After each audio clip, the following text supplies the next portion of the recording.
उनकी जो स्तुता तुहिनगिरि कन्ये भगवती भागीरथी के पश्चिम तट पर विराजमान संन्यास आश्रम के प्रांगण में हम लोग जिन महापुरुष के पुण्यतिथि या निर्वाण तिथि के उपलक्ष्य में एकत्रित हुए हैं, ऐसे सतचित आनंद रूप से सबके अंतःकरण में विराजमान पूज्य महाराज को भूयो भूयो नमन करते हुए इस सभा के परमाध्यक्ष वंदनीय पूजनीय विद्वत वरिष्ठ महामंडलेश्वर जो साधन सदन से पधारे हुए वहाँ के अध्यक्ष उनके चरण में भी भूयो भूयो नमन करते हुए तथा इस आश्रम के वर्तमान पीठाधीश्वर विद्वत वरिष्ठ महामंडलेश्वर श्री स्वामी जनकपुर जी, जिनके अथात प्रयास से ये जो सत्संग भवन यहाँ निर्माण हुआ, इसमें बैठकर हम लोग विचार कर रहे, ऐसे जनकपुर जी महाराज है, उनको भी प्रणाम करते हुए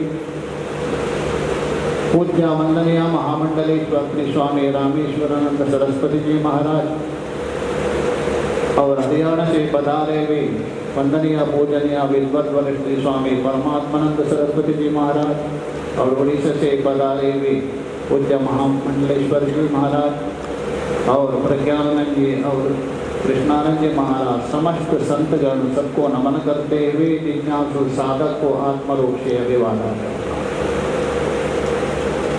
आज हम लोग पूज्य महाराज उनके निर्वाण दिवस अथवा पुण्यतिथि में यहाँ एकत्रित हुए। देखिए, उनका नाम है त्रिवेणी। अभी प्रज्ञानंद जी ने बताया त्रिवेणी वेद का भी एक नाम माना जाता है गौण रूप से, क्योंकि वहाँ तीन है, कर्मकांड उपासना कांड, तीनों का सम्मेलन है ज्ञान। ऐसे जो महाराज उनका निर्वाण का ही दूसरा एक अर्थ है मोक्ष, उपाधि से रहित होना। कल तक आप लोगों ने भागवत श्रवण करके काव्यमय, देखिए भागवत के पूर्व महात्म्य है, उत्तर महात्म्य भी है, दो महात्म्य माना जाता है, पूर्व में भी है उत्तर में। पूर्व महात्म्य में पांचवें अध्याय के 50वें श्लोक में बता दिया सप्त ग्रंथि विभेदनम, और उत्तर महात्म्य में सप्तावर्ण भंगाया, दोनों में प्रयोग किया है, पूर्व में और उत्तर में। ये जो 7 ग्रंथि जिसने नष्ट किया है, भंग किया है, वही मुक्त पुरुष माना जाता है। 7 ग्रंथि मानी, 7 ग्रंथि कौन है? वो वेदांत के दृष्टि से यदि बताए तो 7 ग्रंथि वहां सबसे पहले दुख माना जाता है, उसके बाद जन्म माना है दूसरी ग्रंथि, तीसरी है जन्म का कारण कौन है? कर्म है, कर्म से ही जन्म होता है। अच्छा, व्यक्ति कर्म क्यों करता है? कर्म का कारण कौन है? उसका कारण है राग द्वेष। राग द्वेष क्यों करता है व्यक्ति? कारण क्या है राग द्वेष का? अभिमान। अभिमान क्यों करता है व्यक्ति? अविवेक, ये 6वीं ग्रंथि है। 7वीं ग्रंथि है अविद्या नाम की। ये 7 ग्रंथि जिसने छेदन किया है वही निर्वाण हो। ये तो वेदांत किया। और पुराण के अनुसार इसका वर्णन नारद पुराण में किया है, वहाँ 7 ग्रंथियों का वर्णन किया है। कला है, काल है, नियति है, विद्या है। राग, प्रकृति और गुण, ये सातों को ग्रंथि माना है। ये जब तक हम ग्रंथि का विभेदन नहीं करेंगे तब तक निर्वाण नहीं हो सकता है, मुक्त नहीं हो सकता। ऐसे सातों ग्रंथि को जिसने भेदन किया, ऐसे त्रिवेणी पुरुष ये निर्वाण पद को प्राप्त किया।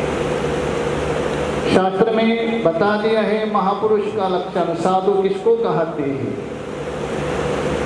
निर्वैरः सदयः शांतो दंभ अहंकार वर्जितः निरपेक्षः मुनिर् वेदः रागा साधुरुच्यते। तो साधु कहा गया। ऐसे महापुरुष पूज्य महाराज का दर्शन में सबसे पहले 1988 में किया था। साधन सदन में आए थे, तभी यहाँ आते। उसके बाद उनका दर्शन करने आते रहते कभी। और पढ़ने वाले के प्रति बहुत वो प्रेम करते थे। उनका अंतिम दर्शन जो शरीर शांत हुआ था 2002 में, उससे पहले कुछ दिन रामकृष्ण मिशन में थे। हम लोग काशी से आए थे तभी। और एक महात्मा शहर जानते होंगे, कृष्णानंद, ये नहीं गुजरात के, दोनों आ गए थे स्वामी जी का दर्शन करने के लिए अस्पताल में। प्रणाम किया तो प्रणाम करने के बाद वो अपना बिस्तर के नीचे से निकल करके दक्षिणा दे रहे। महाराज आप बीमार है? अरे हमारे तो आते रहते, आप लोग पढ़ने वाले हैं, विद्यार्थी हैं, आप लोगों को अवश्य। तो उससे पहले जो मैं यहाँ आ गए दर्शन करने के, तभी दक्षिणा भी दिया और पुस्तक दिया था मुझे 3, उनकी दहरा विद्या, भूमा विद्या और योग दर्शन नाम का ग्रंथ, तीनों दिया था। तो पढ़ने वाले के प्रति बहुत मानते थे और उनके लिए सहायता भी करते थे, आगे भी बढ़ाते थे। ऐसे महापुरुष, देखिए महापुरुष विलक्षण होता है, अद्भुत होता है, उनको क्या पता। मैं महापुरुषों से सुनी हुई एक घटना सुना रहा। पूज्य महाराज त्रिवेणी पुरुष जी यहाँ बाहर कुर्सी में बैठे और उस समय में सूरतगिरी बंगला में महेश्वरानंद जी महाराज वत्पट विद्वान है, वो मंडेश्वर, वो संतों के साथ भ्रमण करने जाते थे यहाँ से सामने से। उनके पास महात्मा लोग भी रहते थे, विचार करते। तो महाराज यहाँ बैठे थे, इन्होंने उनको ओम नमो नारायण कहा। शायद सुना नहीं होगा, उनके विचार में तल्लीन थे, सुने नहीं। शंकराचार्य चौक तक पहुंच गए। किसी संत ने कहा, महाराज तो त्रिवेणी गुरु जी महाराज ने आपको नमो नारायण किया था। अच्छा, महाराज ने नमो नारायण किया था। वहाँ से वापस आ गए। वापस आकर महाराज मैंने सुना नहीं, नमो नारायण, प्रणाम करके गए। ऐसे महापुरुष विलक्षण, अद्भुत, ज़्यादा क्या कहे। महापुरुषों का गुणगान करने से नहीं होता है, ये केवल वाणी का ही खेल होगा। वो जैसे जैसे चले हैं, जैसे जैसे उनके जीवन में जो है उसको अपने जीवन में उतारने का प्रयास करें। और वो जिन मार्ग में गए हैं उसी मार्ग में हम भी जाते हुए हमारे जीवन सार्थक करें, वही वास्तव में उनके प्रति श्रद्धांजलि है। और उसी मार्ग में पूज्य जनकपुरी जी भी चला रहे, बहुत सुंदर, और वो भी आगे बढ़ाते रहे, इस आश्रम आगे बढ़ते रहे। हम लोग जिसके लिए हमारा ये जन्म हुआ ये भी सार्थक हो, इतना कहते हुए महाराज के जन्म में ये वाणी अर्पण करता हूँ। ओम शांति शांति।